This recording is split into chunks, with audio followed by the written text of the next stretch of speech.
नमस्कार मित्रों, आरकेपी study plus में आपका स्वागत है। आज की क्लास में हम सभी चर्चा करेंगे separation of power. Separation of power यानी शक्तियों का पृथक्करण। शक्तियों का पृथक्करण पे आज हम चर्चा करेंगे।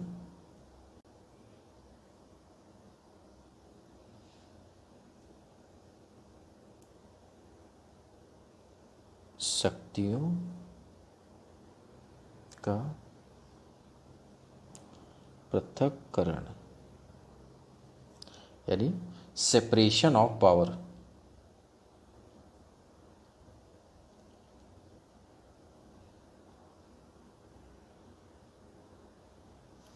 ओके, अब इसमें सेपरेशन ऑफ पावर में हम लोग जो समझते हैं वो दो सिद्धांत को समझते हैं हम लोग। एक तो doctrine of check and balance का सिद्धांत and second doctrine of coordination of power. दोनों सिद्धांतों को हम लोग समझेंगे, सिस्टमैटिक तरीके से समझेंगे। तो पहला हम लिखते हैं इसमें, हिंदी में उसको कहेंगे अवरोध एवं संतुलन का सिद्धांत। अवरोध एवं संतुलन का सिद्धांत।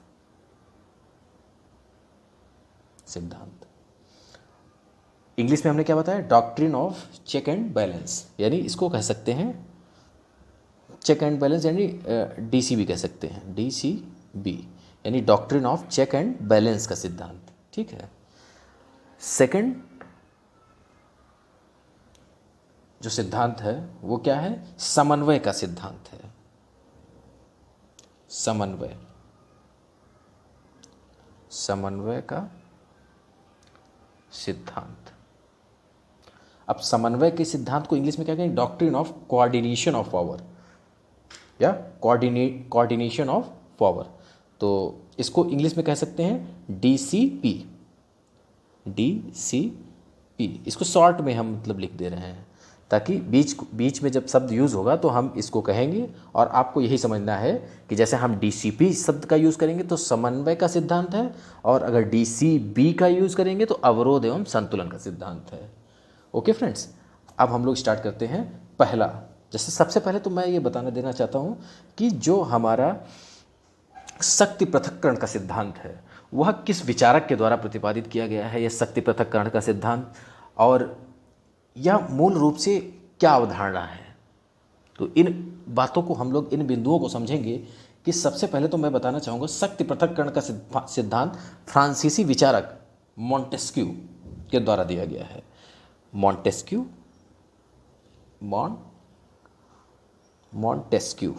ठीक है। ये फ्रांसीसी विचारक है। ओके फ्रेंड, फ्रांसीसी विचारक। देखिए, फ्रांस की क्रांति 1789 में हुई थी। फ्रांस की क्रांति पर इस विचारक का बहुत बड़ा योगदान है। इस फ्रांस की क्रांति में 1789 की, तो ये आपको याद रखना है।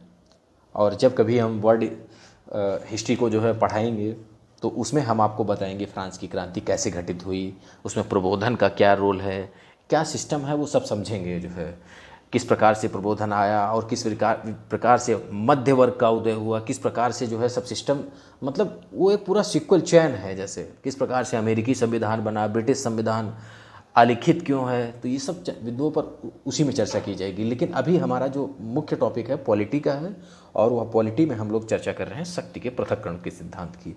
तो इसमें जैसे क्या होता है कि इसका मुख्य उद्देश्य जो होता है शक्ति पृथक्करण का, वह नागरिक अधिकारों का हनन रोकना होता है। यानी नागरिक अधिकारों के हनन को क्या करना? रोकना होता है इसके तहत।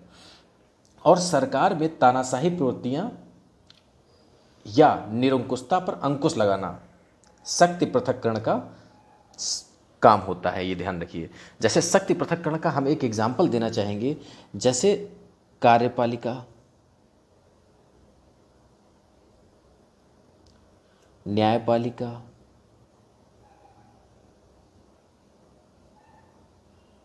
विधायिका,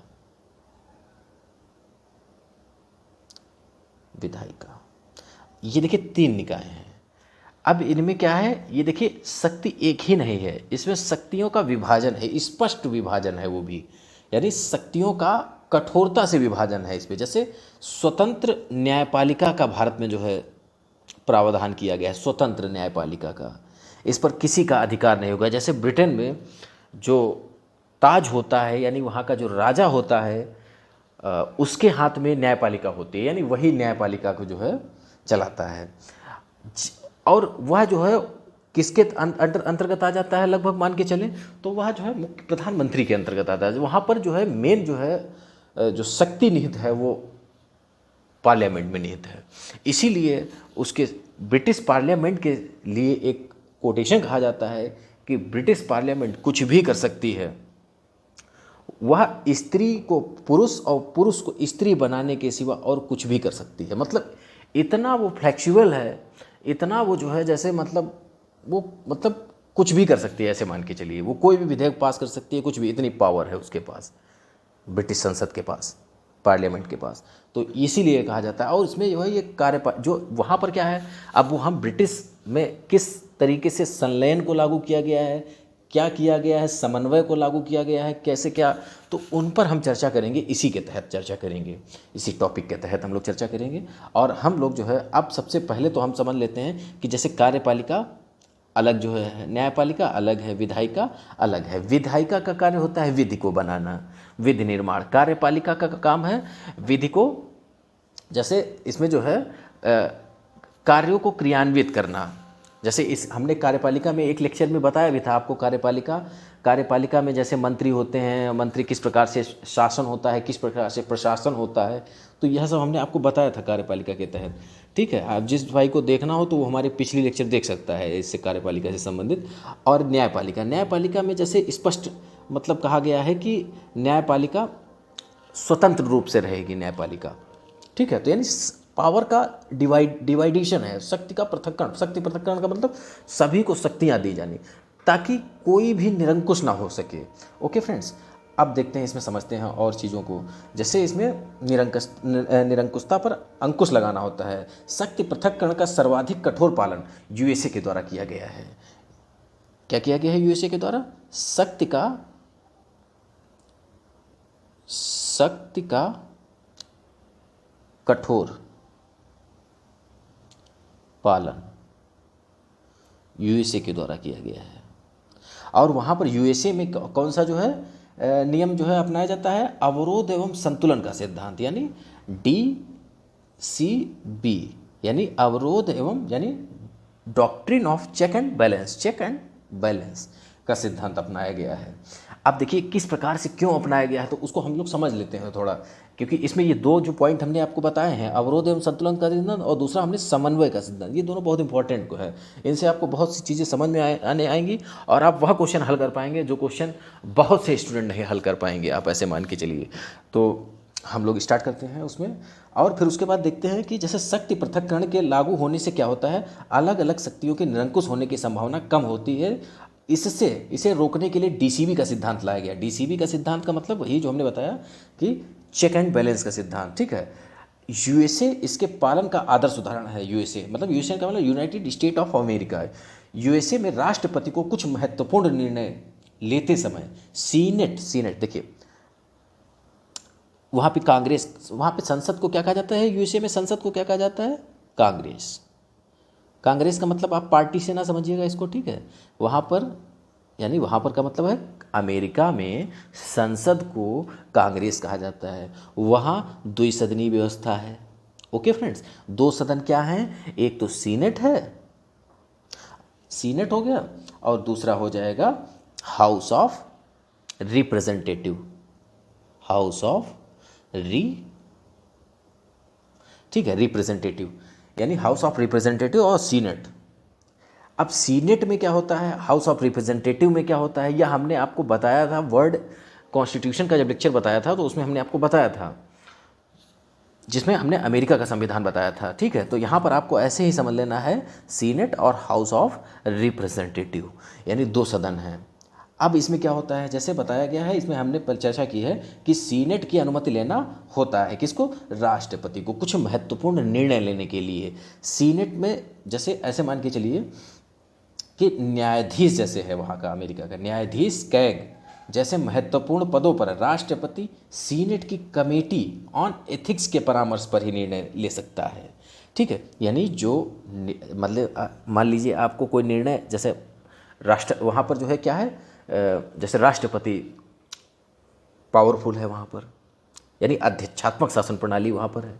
तो वहाँ पर सिस्टम ये है कि जैसे राष्ट्रपति के पास पावर है, तो वह जो है जैसे कैग, न्यायाधीश जो होते हैं, उन पर जैसे कोई महत्वपूर्ण अगर निर्णय लेना है तो सीनेट की परमिट जरूरी है, सहमति जरूरी है, आवश्यक है। ठीक है, तो इसलिए जो है, अब जैसे कहानी क्या है, यह कार्यपालिका शक्ति पर अंकुश रखता है। कौन सा हमने बताया, डीसीबी जो सिद्धांत है, डीसीबी सिद्धांत कार्यपालिका शक्ति पर अंकुश रखता है। दूसरी ओर कांग्रेस के द्वारा पारित विधेयक तब तक कानून नहीं बन सकते जब तक राष्ट्रपति अनुमति ना दे दे। अब जैसे मान लीजिए कि जो कांग्रेस है वो क्या करेगी, जैसे कोई भी कानून बनाएगी, अब जैसे वहाँ पे कांग्रेस की जो शक्ति है उसको सीमित किया गया है और राष्ट्रपति को की शक्ति को भी सीमित किया गया, मतलब असीमित कुछ भी ना हो सके। ये नहीं कि मतलब तानाशाही सरकार हो जाए, यह नहीं कि संसद ही तानाशाही हो जाए। तो इसलिए अमेरिका में चेक एंड बैलेंस की अवधारणा को लाया गया। जैसे अब एक पॉइंट इंपॉर्टेंट बताते हैं, राष्ट्रपति विधेयकों पर वीटो कर सकता है यूएसए में। यूएसए में स्वतंत्रता एवं निष्पक्ष न्यायपालिका है। ठीक है, स्वतंत्र एवं जैसे भारत में है, भारत में स्वतंत्र निष्पक्ष न्यायपालिका है, किंतु न्यायाधीशों की नियुक्ति राष्ट्रपति करता है। कहाँ, अमेरिका में। भारत में न्यायाधीशों की नियुक्ति कौन करता है, यहाँ पे भी वही कार्यक्रम है। ठीक है, नियुक्ति कौन करता है, राष्ट्रपति। एवं पदमुक्त कांग्रेस के प्रस्ताव पर होता है। जैसे जो त्याग पत्र है या पदमुक्त है, उनको जो है पद से मुक्त किया जा सकता है, तो वो कांग्रेस करती है। अब देखिए कितना सिस्टमैटिक तरीके से वहाँ पर जो है चेक एंड बैलेंस बनाया गया है कि जैसे राष्ट्रपति क्या कर सकता है, राष्ट्रपति जो है वो नियुक्त करेगा किसको, मुख्य न्यायाधीश को। ठीक है, मतलब जो भी न्यायाधीश है वहाँ पर नियुक्त करेगा, और इसको हटाने का अधिकार नहीं होगा। हटाने का अधिकार किसको होगा, कांग्रेस को होगा। ठीक है, हटाने का अधिकार जो है, पद मुक्त करने का अधिकार कांग्रेस को होगा। तो ये देखिए एक तरफ जो है शक्ति दी गई और दूसरी तरफ सीमित कर ली गई शक्ति को। ठीक है, किसी भी संस्था की, जैसे कांग्रेस ही पद मुक्त कर सकती है, केवल नियुक्ति नहीं कर सकती है। तो ये एक सिस्टम बनाया गया है। जबकि न्यायपालिका को कार्यपालिका एवं विधायिका के विरुद्ध न्यायिक पुनर्विलोकन की शक्ति प्राप्त है। जैसे अब देखिए फिर से एक बार चेक बैलेंस किया गया है। क्या चेक बैलेंस किया गया है कि जैसे जो विधायिका है, विधायिका का मतलब जो, जैसे कार्यपालिका एवं विधायिका, कार्यपालिका और विधायिका। ठीक है, कार्यपालिका और विधायिका पर जो है, जैसे अब ये कार्यपालिका विधायिका हो गया और दूसरा क्या हो जाएगा, न्यायपालिका हो जाएगा। अब जैसे न्यायपालिका अलग तो नहीं जा रही है, क्या कार्यपालिका और विधायिका मिलकर, अब देखिए जो विधायिका होती है उसमें मेजॉरिटी तो कहीं ना कहीं रहती ही है, जो सत्ताधारी पार्टी होती है। तो इसलिए जो लॉ कानून बनते हैं, जो भी विधि बनती है, तो उसमें बहुत बड़ा रोल रहता है कार्यपालिका का।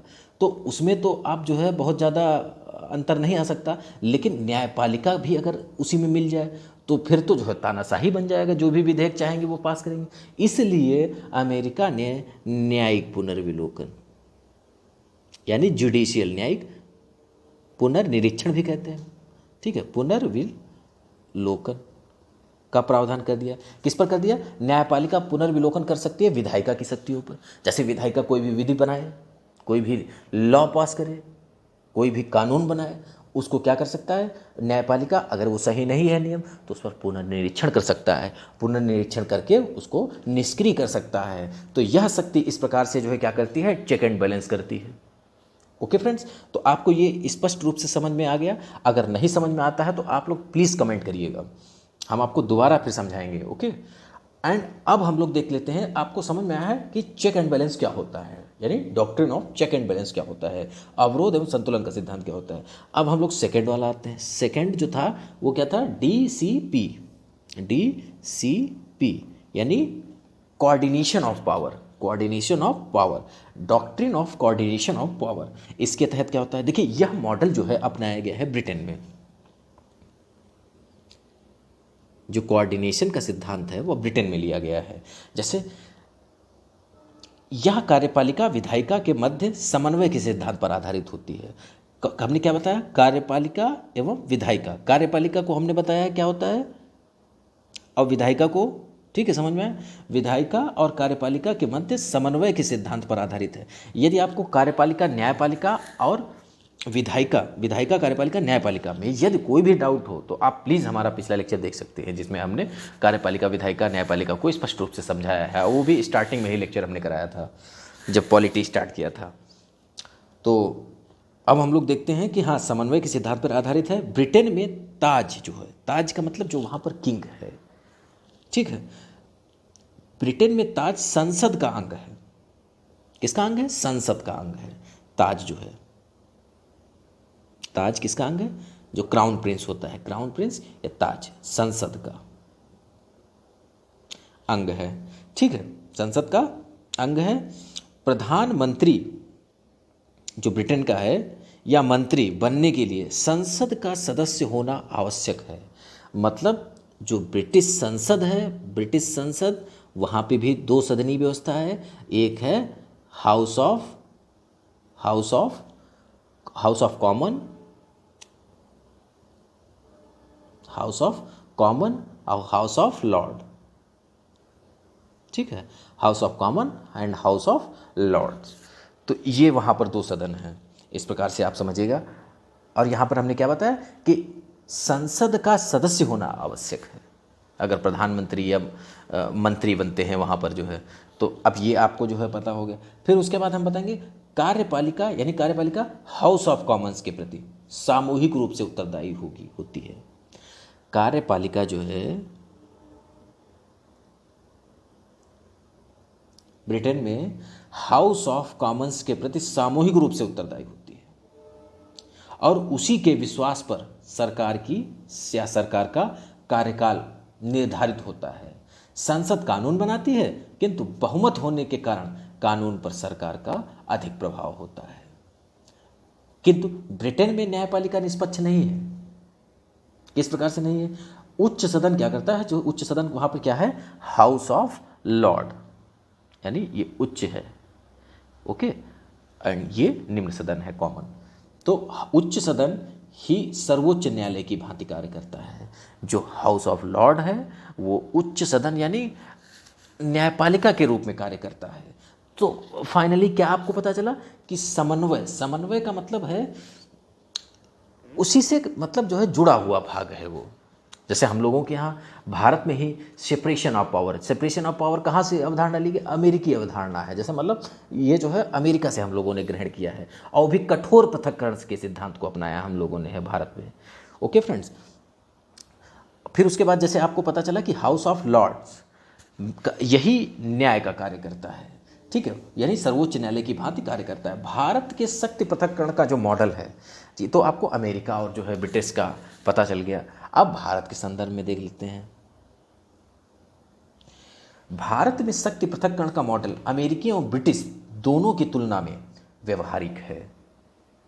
कार्यपालिका एवं विधायिका के मध्य टकराव के लिए ब्रिटिश समन्वय के सिद्धांत को अपनाया गया है। मतलब टकराव ना हो उसके लिए ब्रिटिश समन्वय के सिद्धांत को अपनाया गया, और ब्रिटेन की भांति संसद में राष्ट्रपति की संकल्पना को अपनाया गया। जैसे ध्यान रखना, राष्ट्रपति का पद अमेरिका से लिया गया है, लेकिन उसकी कार्यप्रणाली, उसकी शान शौकत को ब्रिटेन से स्वीकृत किया गया है, ठीक है, यानी संकल्पना जो है वो ब्रिटिश से ली गई है। ऐसे याद रखिएगा आप लोग। मंत्रिपरिषद के लिए सामूहिक उत्तरदायित्व के सिद्धांत की रचना की गई, एवं राष्ट्रपति को विधेयकों पर अपनी अनुमति एवं रोकने का अधिकार दिया गया, यानी इसको वीटो शक्ति भी दी गई है। ओके फ्रेंड्स, किंतु न्यायपालिका के संबंध में भारत में यूएसए मॉडल अपनाया गया है, कठोर पृथक्करण का सिद्धांत अपनाया गया है और स्वतंत्र एवं निष्पक्ष न्यायपालिका की स्थापना की गई है भारत में। अब भारत में शक्ति पृथक्करण का पालन अधिक व्यवहारिक है, किंतु व्यवहार में ऐसी प्रवृत्तियां मतलब समय समय पर जो है आती रही हैं जिससे शक्ति पृथक्करण की मूल भावना को क्षति पहुंची है। जैसे कैसे मूल भावना को क्षति पहुंची है, तो पहला हम बताएंगे इसमें मतलब जैसे भारत में शक्ति पृथक्करण कैसे अवरोध मतलब जैसे उसमें अवरोध उत्पन्न हुआ है, तो उसका हम पहला पॉइंट देखते हैं कि अध्यादेश कार्यपालिका के हाथ में विधायिकी शक्ति है, यानी विधायी शक्ति है, यानी कार्यपालिका के हाथ में क्या है, अध्यादेश, ठीक है, जिसका प्रयोग यदा कदा होना चाहिए, किंतु अध्यादेश के प्रयोग एवं दुरुपयोग से के मामले अनेक उत्पन्न हुए हैं। जैसे मतलब ऐसे मान के चलिए, अगर हम साधारण शब्दों में कहें तो बात बात पर जो है वो अध्यादेश लागू कर देना, अध्यादेश जारी कर देना और बाद में जो है उसको कानून बना लेना, ठीक है। जैसे अभी मान लीजिए वर्तमान जो हमारा सदन जो चल रहा है, तो उसमें जो है जो वर्तमान सदन है, तो उसमें क्या है कि 29 बिल पास होने हैं, जिसमें 6 अध्यादेश हैं और 23 बिल हैं, तो यह पास होने हैं। तो इस प्रकार से 6 अध्यादेश जैसे हैं उसमें, तो अध्यादेश तो इमरजेंसी के लिए प्रोविज़न होता है, ओके, जब मतलब सेशन ना चल रहा हो, कोई बहुत ही क्रिटिकल कंडीशन हो, उसमें अध्यादेश आप जारी कर सकते हैं। लेकिन यहाँ पर तो जानते हैं आप। अब उसके बाद दूसरा पॉइंट देखते हैं, संसद में विपक्ष के कमजोर होने एवं सरकार के प्रभावी बहुमत के कारण विधि निर्माण में कार्यपालिका का वर्चस्व बढ़ा है। जैसे भारत में कंडीशन बनी रही है हमेशा से कि मतलब जो विपक्ष है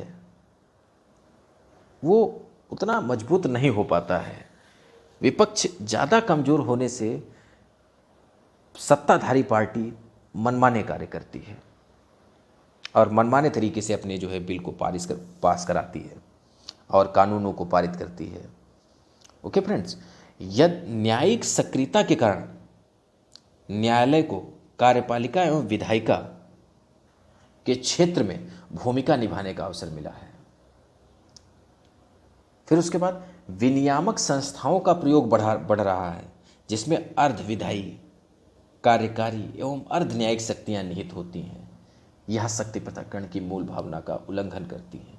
तो दोस्तों मेन था आपको जो है शक्ति पृथक्करण के सिद्धांत को जानना था, सो हमने बता चुके हैं। और दोस्तों यहाँ पर हम लेक्चर आज यहीं पर ख़त्म करते हैं, क्योंकि ये 2 अवधारणाएं जो बहुत इंपॉर्टेंट थी आपको समझ में आई होंगी, आई होप। सो हम लोग नेक्स्ट लेक्चर में मिलते हैं। जय हिंद दोस्तों, बाय बाय। एंड चैनल को दोस्तों ज़्यादा से ज़्यादा सब्सक्राइब करिए और उसको फैलाते रहिए, उसको शेयर करते रहिए और सब्सक्राइब के साथ बेल आइकन को अवश्य दबाइए ताकि नोटिफिकेशन हमारा पहुंच सके आप तक। Okay friends, bye bye.